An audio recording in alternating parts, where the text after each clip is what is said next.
To order. Members, we're still on Senate File 4062, and we have the A4 amendments. Senator Ingebrigtsen, would you like to make a motion? A14, did I say? A14, thank you. Sorry, A14 amendment. Madam Chair, I offer the A14. Senator Ingebrigtsen moves the A14 amendment. Senator Ingebrigtsen. Madam Chair, A14 is on page 79, members, you will see the rulemaking authority that the DNR has for setting limits of fish in the state of Minnesota, and they have always done that. In the 16 years that I've been here, I only remember one time when the legislature got involved in changing any limits whatsoever. Generally, they're changed by rule.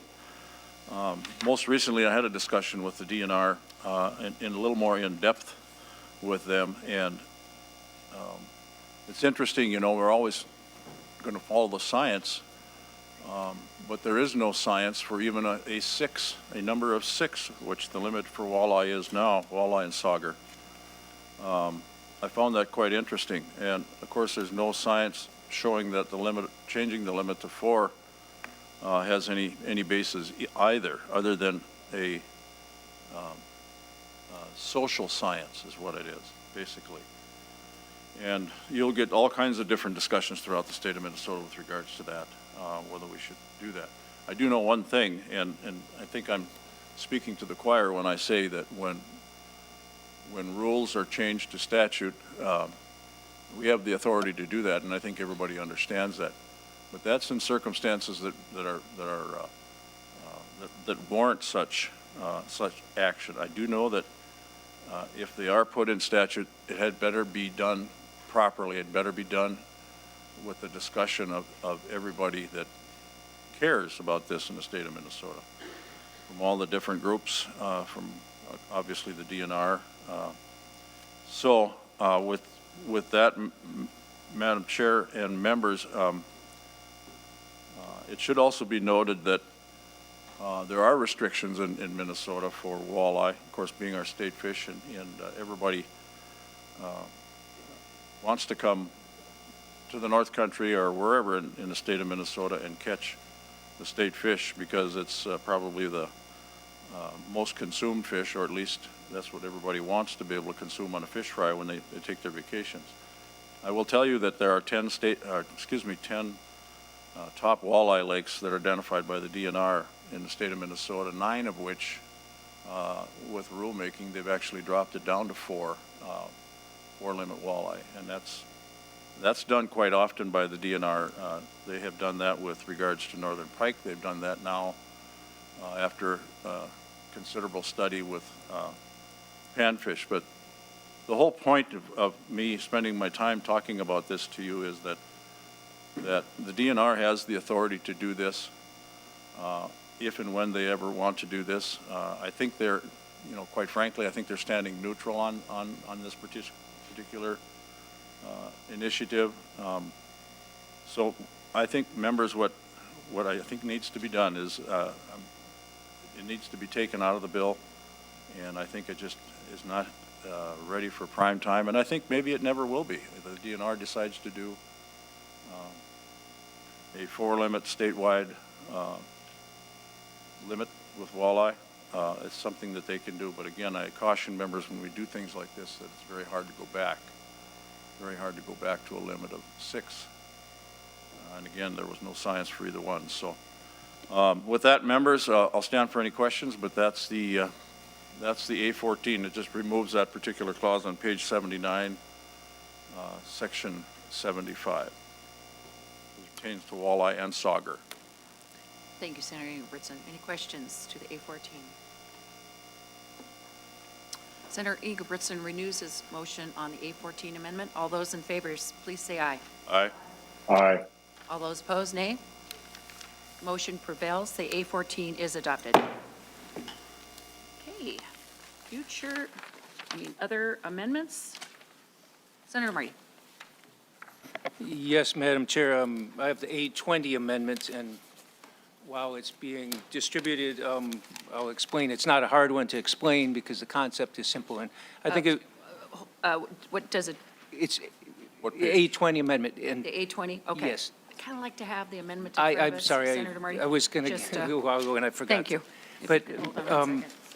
but Madam Chair, this is, the concept is simple. I think it improves the bill significantly. It's simply deleting the Senator Ingebrigtsen's bill and putting in place the governor's bill, which is fewer pages, it's more money, but I think there are a lot of issues in here that I'm not sure if it was even actually heard and presented in committee, but I'm not going to go over all the details, but I think a lot of people are familiar with the gist of it. But I do think, like, when Mr. Jaski mentioned the water storage treatment program and also mentioned that there's federal money involved that we can get from that, I think the issue of the climate adaptation grants in the MPCA, I mean, I think the Commissioner was mentioning how the insurance, the homeowner insurance and the insurance premium costs have spiked so high, largely because of climate change issues, and we're not addressing it.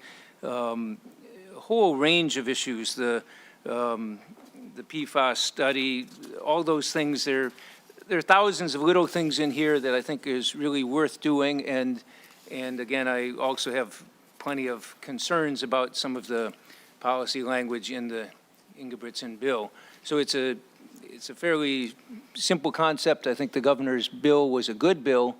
I would suggest that would be the simplest way to improve and clean up the Ingebrigtsen bill. So I'll move that, and I'll ask for a roll call on that one as well. Thank you, Senator Marty. A roll call requested, roll call granted. I should say, I think I'll turn over to Mr. Naumann before Senator Ingebrigtsen. So, Madam Chair, Senator Marty, in fairness, I have not been able to confirm whether the exact amendment matches with the governor's tracking that we have, but if it does, the governor's rec for this budget jurisdiction was $216.3 million in fiscal 22-23, and about 11.9 in the tails. But again, maybe Mr. Mueller has this one well at hand. Senator Ingebrigtsen. Madam Chair, Mr. Mueller, please. He's got Mr. some Mueller? information. Madam Chair and members, the governor's overall environment budget did include the numbers that Mr. Naumann talked about. However, some of those items were spread across some other bills. This bill itself, the general fund cost for fiscal year 22-23 is $182 million. And then there's $4.2 million of environmental fund and about $1.5 million of remediation fund. And the general fund portion does have some ongoing costs of about $5 million per year in the tails. So Thank that you, is Mr. the cost of this particular amendment. Okay. Thank you. Senator Ingebrigtsen. Madam Chair, thank you. And thank you, Senator, for the discussion. Members, I can't even begin to understand what kind of a percentage increase this is over the budget that's before you. Maybe I could have somebody figure that out, but I think the number would be so high. And I understand the governor's proposal, but it definitely does not fit in with my budget, with the target that I've had. So I would ask members not to vote for this amendment. And it should also be noted that there are other things, fish hatchery money that are requested by the governor's budget that are going to be in the bonding committee. So there's been discussion with that, but members, this is way over what my target is. So I would ask that you vote no on Senator Marty's amendment. Thank you, Senator Ingebrigtsen. Senator Kent. Thank you, Madam Chair. Well, we're going to revisit a topic we've discussed. I'm glad to hear that there is a target that has been made available to Senator Ingebrigtsen and maybe to some other people, but we don't know what that is. Again, we are budgeting in the dark as a body and as a committee. And I don't understand why we are doing the things we are doing. We have no context to understand how these fit together. So, I think that the governor's budget was good for our state. We have this opportunity, as we've heard testifiers today, to make some important and long overdue investments in this important area for our state, and we should be doing that. So I fully support the 820 amendment offered by Senator Marty. Thank you. Thank you, Senator Kent. And again, targets are only required in odd years, Rule 7.2. So I like to refer to them as session priorities. That's how Senator Kent. Madam Chair, if I can follow up? Yes. Whatever we call them, I mean, and Senator Ingebrigtsen used the word target, so as I did too, the semantics don't really matter. It's about the budgeting and how we are setting the priorities, and the fact that a whole bunch of us at this particular table don't know what those priorities are. That has not been shared with us, or more importantly, with the people of Minnesota. And so, you know, I don't know how we're supposed to be doing this responsibly. We keep getting bills that have millions of dollars in them and being asked to vote on them. I think if that's the way we're going to approach things, I think the governor's budget is a much more responsible approach moving forward. Thank you, Senator Kent. Well, again, this, as you know, everybody here, this is not a budget year. We're not required to set targets. We are spending the money and appropriately as we feel, and this is rolling out. You've heard of our session priorities: tax bill, public safety, and you know, we'll have all the budget bills before us this week and April 19th. Madam Chair, Senator Kent. we're being asked to vote on it on April 4th. We don't have that information. The people of Minnesota don't have the information. Again, we are not required to produce what we know in rule as targets. We understand that. That's not what I'm talking about. I'm talking about common sense budgeting and decision-making without the context of what it is we're doing. So I don't understand. This doesn't make sense. Thank you, Senator Kent. Further comments? Senator Marty renews his motion on the A20 amendment. All those in favor say aye. Roll call, Madam Chair. Oh, I'm sorry, you did request a roll call. Ms. Johnson, would you please take the roll? Chair Rosen, Chair votes no. Vice Chair Ingebrigtsen, No. Senator Marty, Yes. Senator Benson. No. Senator Champion, Yes. Senator Johnson, No. Senator Kent, Yes. Senator Kiffmeyer, No. Senator Lopez Franzen, Yes. Senator Pratt, No.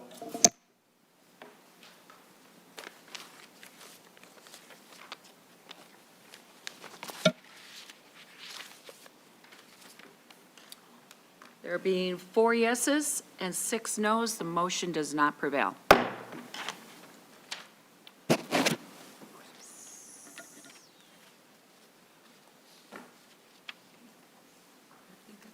Okay, final comments, Senator Ingebrigtsen. Thank you, Madam Chair and members. I know there's discussion, the most recent discussion was about priorities and, you know, it being on budget year, I think we put together a real good budget here, shuffling some of the dollars around inside the environmental fund to do what we think are priorities for the bonding session. And I know that the governor's budget was very robust. I understand that. But nevertheless, this was my job to pare the budget back to where the way I seen was the best fit for the Senate right now at this point. I'm not sure what the other body on my counterpart is going to be putting forward, but I know it's going to be sizable, more sizable than this, and that's something that we'll work out in conference committee. But I think this is a very good, responsible budget that moves some of these very, very good programs forward. And when it comes to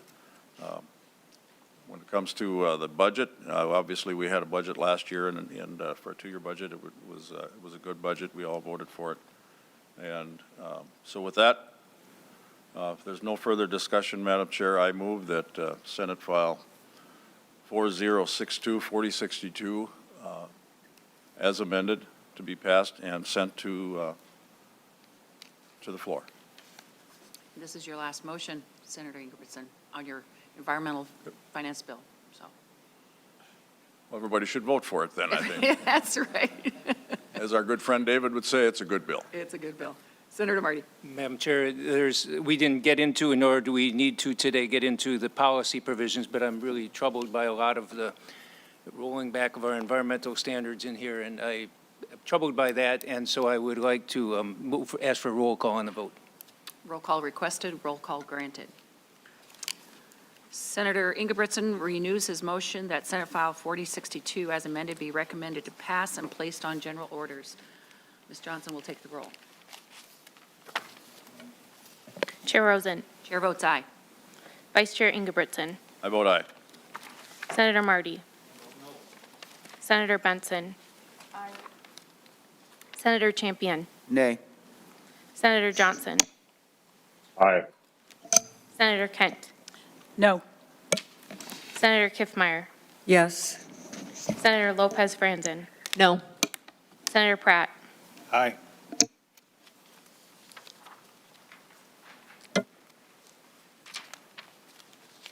There being 6 ayes, 4 noes, Senate File 4062 is placed on general orders. Madam Chair, thank you. Thank you, Senator Ingebrigtsen. Thank you, Madam Chair and members. Okay, members, we have 2 more bills today. We have Senate File 309094, the Housing Omnibus Bill, and the Senate File 4019, the Ag Omnibus Bill. Senator Draheim, welcome to the committee. Thank you, Chair Rosen. Senate File 3994, and members, we have, if you have some opening comments, Senator, and then we will turn to the spreadsheet and council for in-depth. Thank you, Chair Rosen and members. Senate File 3994 is my attempt to use the resources available to me to try to encourage and push for more housing units. So as a state, we're short of about 50,000 housing units. And that is having an adverse effect on rents and the cost of homes to purchase. So it is a unit issue, and I have directed the resources mainly towards creation of new units, especially single-family, owner-occupied units. When we look at the state as a whole, we do a lot of great things in that housing equal system, and there are some things we do very poorly, and one of them in Minneapolis and St. Paul is the home ownership gap there, and just the number of available units available to purchase in the metro. So we do take a big look at that. And then we do have a little reform in the bill. I know this is a finance committee, but there are some things, some free market solutions that we have in there. We do have a bipartisan bill, including Senator Champion's Build Wealth program. Build Wealth came in and testified on the work that they do, and it was really impressive. So, you know, like a lot of finance bills, we can't fund everything, but we do try to pick in this bill the best bang for the buck. And I do believe that Build Wealth program is a good program, and if they can achieve half of what they think they can, it'll be great for all of Minnesota. There is also provision from Senator Dietzick in this bill on the sprinkler system, and I think Chair Rosen, you worked on some sprinkler work in the past. You know, so we heard testimony that there was 21 apartment buildings or at least 7-story buildings without sprinklers in them. Now, does it hurt me to have to fund that? Yeah, I wish we didn't have to do that. But I think of the kids in those apartments 7, 8, 9, 10 stories up. And they're located all over Minnesota. This is not just a metro issue. So we did fund $5 million for that, put some guide rails around it. I think it'll help fix that problem that we have. These are nonprofit apartment buildings, 7 stories or higher, and we fund that for 5. Chair, as you know, I could ramble on all day about housing, but I know you're short of time. I think we could go to nonpartisan. Thank you, Senator Draheim. Yes, you're very passionate about housing, and I'm honored to sit on your committee, and I've learned a tremendous amount. So this is very important that we have a separate housing omnibus bill. Mr. Mueller, to the spreadsheet, please, that has been passed out and posted. Thank you, Madam Chair. There's a one-page spreadsheet that should be included in your packet. This spreadsheet actually shows what the current funding is for all the programs, the general fund programs for Housing Finance Agency, and then there's a column called Senate minus forecast, and that shows where the additional resources that are allocated in this bill are targeted for. There's $50 million of one-time general fund additional spending in this bill, and then there's another $15 million of allocations from Housing Finance Agency existing resources that I'll talk about at the end. The $50 million is spread between 3 programs. The first is the Workforce Home Ownership Program. There's $10 million for that one time in fiscal year '23. That's on top of a $250,000 base appropriation. The appropriation for that program was $3.5 million in '22, and then this would add $10 million to the $250,000 in fiscal year '23. The next 2 general fund items is $35 million for a new program called Homeownership Investment Grants, and that's $35 million one time, and I'll briefly talk about that when I get to the bill. The next one is we're calling targeted loan pool, and this is through the Build Wealth, and it's $5 million. It's a program that they are running on that. The last 2 items deal with Housing Affordability Fund, or Pool 3. These are resources that Housing Finance Agency has, since they are a financial institution. They have a lot of their own financing mechanisms, and this bill is asking them to allocate $10 million for a manufactured home parks revolving loan fund, and then $5 million that Senator Draheim mentioned for sprinkler grants. So I'll quickly point out a couple things in Article 1, the appropriation part of the bill. The home on page 2, line 14, is a $35 million appropriation for the homeownership investment grants. There's a section 4 in Article 1 that starts on page 4, line 4.8. This is the language for the new grant program. The difference in this grant program, as opposed to other ones at Housing Finance Agency, this would be run mostly through community development financial institutions, or CDFIs. They would be the one administering these $35 million of grants. And it's on subdivision 3 on line 4.22, it shows the type of programs that this would be focused on. As Senator Draheim mentioned, this is almost solely focused on owner-occupied homes, either building new ones or rehabbing existing owner-occupied homes, and it would also include manufactured housing. Mr. Mueller, grab that microphone just a little bit more. Oh, sure. How's that? Thank you. Okay.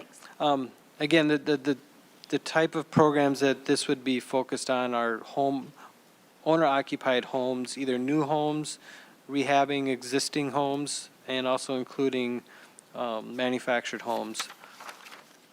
I'll go back to page 3 of the bill.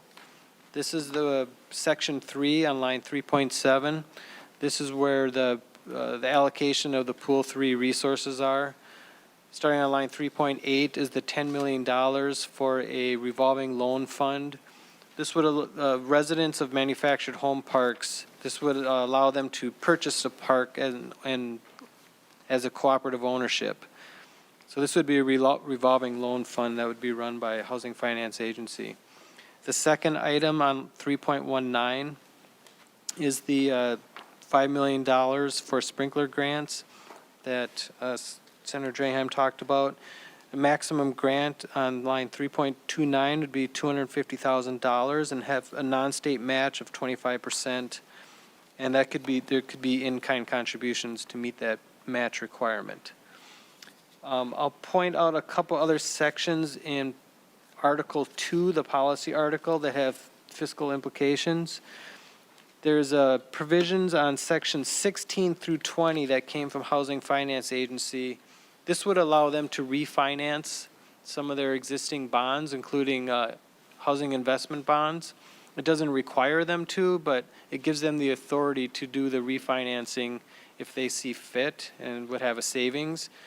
And with that, if there is any general fund savings, like on the debt service on some of those bonds, that would fall to the bottom line, since all the debt service appropriations are open appropriations. So if there would be any savings that Housing Finance Agency would realize from refinancing those bonds, they wouldn't keep it within the Housing Finance Agency. It would fall to the bottom line. The rest of the items in Article 2 are pretty much policy items, and I'll defer to Mr. Stang if there are questions on any of those items. But that's all I have right now. Thank you very much, Mr. Mueller. Are there any questions on the spreadsheet or for Mr. Stain on the policy part? I don't see any. I think next we will go to Commissioner Ho, and she is here in person. Thank you, Commissioner, for being so patient and being here in person. I do appreciate that.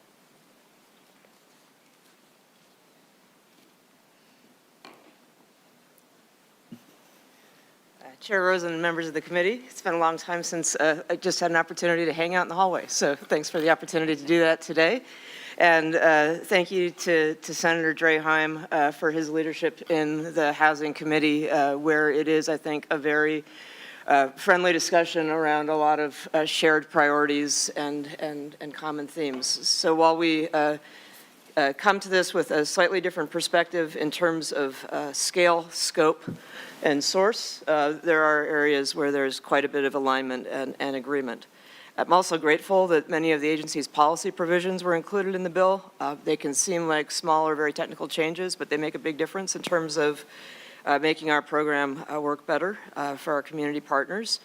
And glad to see that there are some one-time general fund investments proposed as well. And I think a recognition of just the scale of the issue and what it is that we need to do over time to address it. I mean, I just think we do face deep housing challenges in every corner of the state. And these are housing challenges both for folks who long to be homeowners, as well as renters who are cost burdened and people who experience the worst form of housing crisis, experiencing homelessness. And this is a generational opportunity to make significant investments in order to make meaningful progress, something that we'll need to do for years to come in order to get out of the hole that we're in. So I am grateful for the opportunity to be with you today, and I trust that brevity is a gift. So with that, I'll close my remarks. Thank you, Commissioner. You do have a letter before us, too, that you submitted. And members, you might want to take a look at that. And you look very tiny sitting there next to Senator Draheim, Commissioner. That will be his great advantage in conference committee. Yeah. There you go. There you go. Any questions for the Commissioner? Senator Franson. Thank you, Madam Chair, and thank you, Commissioner, for being here.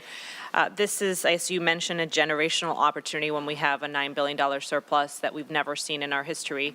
And we are missing, in my opinion, that opportunity with this budget of, I believe it's $50 million as a target or a budget priority, however my colleagues want to refer it to.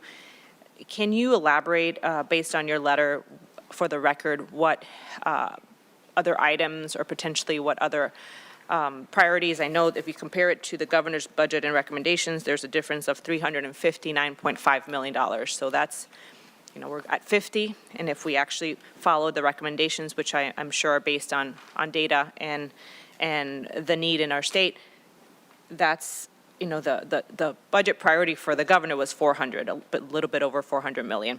Can you just, for the record, I know you sent a letter, but also for colleagues and for the public to hear, what are those investments that we really need to make or should really consider as we wrap up this session to set us up for success? Because the market is, we know we have inflation, we have the economy really challenging right now with the international pressures, but also right here in our state, if you look at the market, it's still a bit out of whack from what the need is and the reality of people's budgets. So can you just, I'm afraid that we're going to miss that generational opportunity with this budget that will actually set us backwards instead of forward. And we have the funding, one-time funding, to do a big change in our state. So I just want to hear a little bit more. I know you had prepared testimony, but if you can delve into a little bit more, indulge me with more details. Thank you.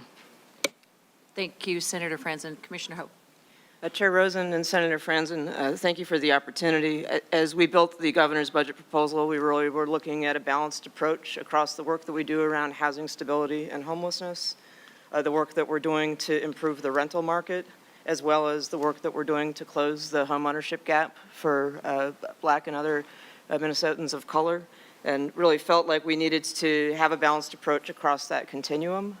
We're making investments in places that are kind of tried and true for the agency, proven successful work, but also some new proposals around community stabilization, investing, for example, in privately owned, unsubsidized properties that otherwise would be priced out if they were purchased and upgraded, priced out for many families. I think an appreciation that in addition to the renting households who are in a position to move into homeownership, we need to help renters who are cost burdened to be able to have places that they can afford so that they can begin to make savings and do considerations around homeownership. But if they're completely underwater in their rent every month, that's an issue.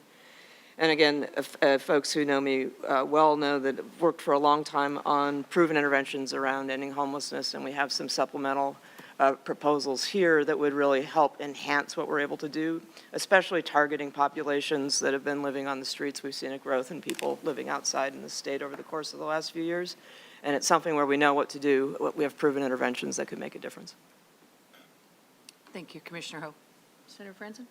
Madam Chair, I'm not sure if this is the right time to have an amendment introduced, but I can wait till it's in order. No, I don't see any other questions for the commissioner, so Senator Franzen.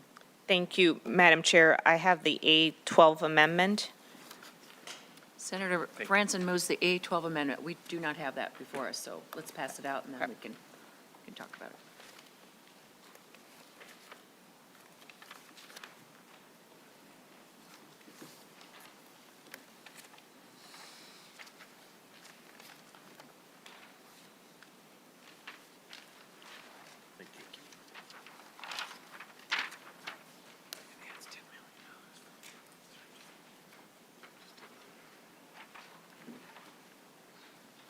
It has been passed and I believe posted.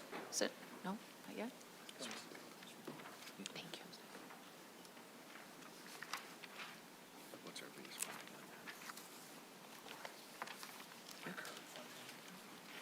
16.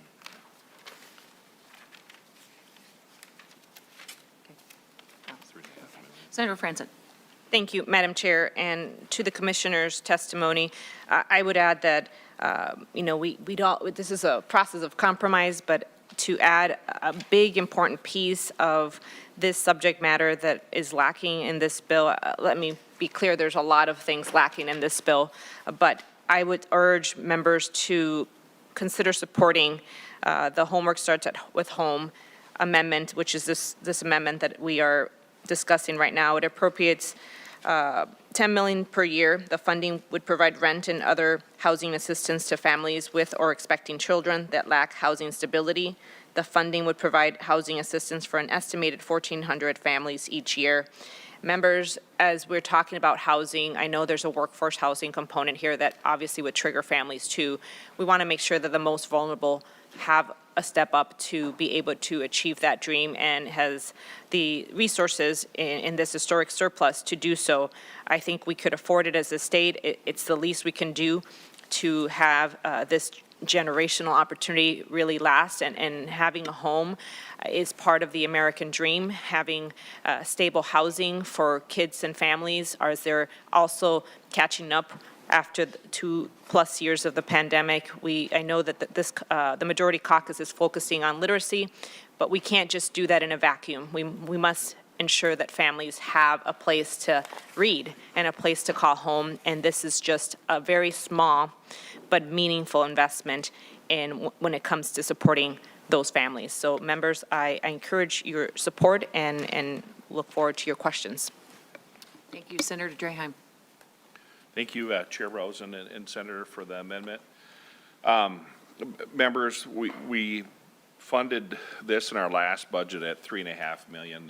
This is quite a large dollar amount increase. The program is one of many that we have to work with housing instability. But unfortunately, most of those programs aren't in my committee's purview. And I would love to have all housing under one umbrella. I'm grateful to have a housing committee stand alone so we can have those good discussions. But most of those programs are located in Senator Abler's committee and not in my committee. But I do feel that it would be good to have all of those under one roof, members, and it really speaks to a bigger problem. Are the programs we have, are they working? We've had a lot of discussion about increasing the rent help program, which was a program where we paid for people's rent during COVID, and expanding that. If there was a need for that, why aren't the other programs working? And we spend hundreds of millions of dollars on a whole bunch of programs like that.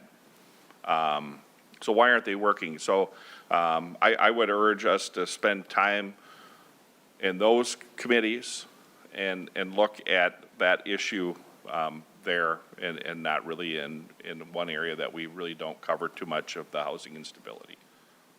Senator Franzen. Thank you, Madam Chair and Senator Draheim. I'm confused. This is a housing bill. And I know there's things that overlap, and we work with that all the time. But to not address it here and say that this program isn't working makes me think that we are operating in silos, and we don't know what other aspects of our budget deal with housing and how we collaborate when it comes to things that overlap in different jurisdictions. And the rent help program that you mentioned, that was during COVID. We did have federal funds that came with that. This is what I'm proposing is state funds that would be long-term, that would be on the base moving forward for the most vulnerable people, mothers, expecting mothers. So when we're saying we're not going to support this amendment, it means we're saying no to expecting mothers to have a roof over their heads. We're saying no to children that are not yet in school to have a roof over their heads and are experiencing or at the risk of experiencing homelessness or experiencing homelessness. Members, I think this is a really bad message that we're sending to Minnesotans and families that we are not going to support you in this most critical time where we're in the brink of a recession. We have high interest rates every week. We're being challenged with that in the housing market. And this is basically adding a little bit of money before the crisis becomes irreversible for some of these families. Because once you're homeless, it's really, really hard to get back. So we're trying to prevent that.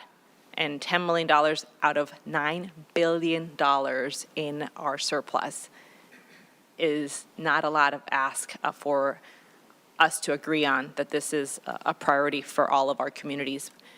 So members, I do appreciate if you can support this amendment, and I ask for a roll call. Chair Rosen, if I could make it clear Yes, for Commissioner? Senator Draheim.